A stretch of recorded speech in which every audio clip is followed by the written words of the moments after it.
ថ្ងៃនេះមិនមែនបងទេជុំនោះដោយគេមៀងមេបងស្ទើប្រែទ្រូងសំលេងភ្លេងការចាំងលឺរំពងពេញភូ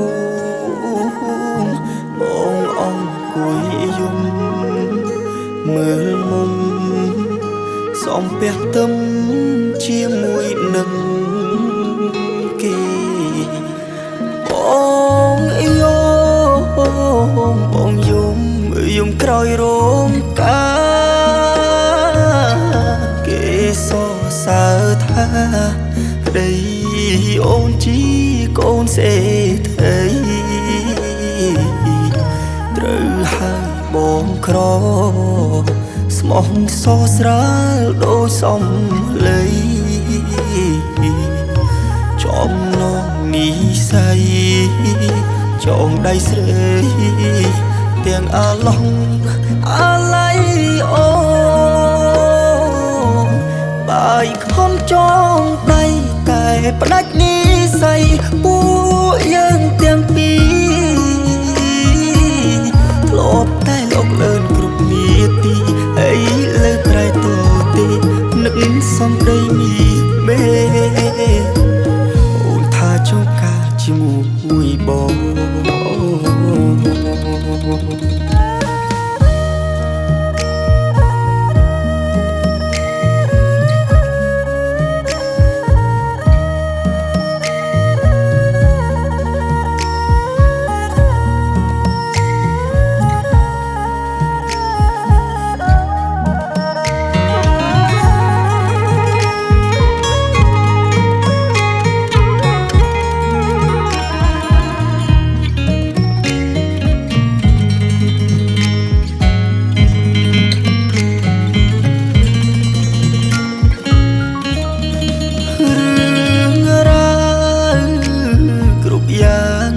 ព្រោះតែ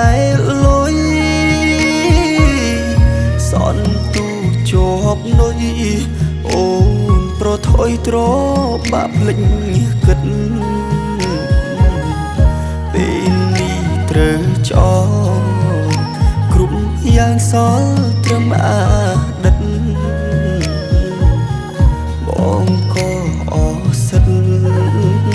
សូមវមិត្តអូនរៀបការបំភ្លេចបងចោបងយោបងយំក្រោយរោងការគេសរសើរថាប្តីអូនជីកូនសេដ្ឋីត្រូវហើយបងក្រស្មោះសរស្រាលដូចសំឡីចំណងនិស័យចងដៃស្រីទាំងអាឡងអាឡៃអូបាយខំចងដៃតែផ្ដាច់និស័យពួកយើងទាំងពីរធ្លាប់តែលោកលឿនគ្រប់នាទីហើយលើត្រៃតទេនឹកសំដីនេះមេអូនថាចង់ការជាមួយបង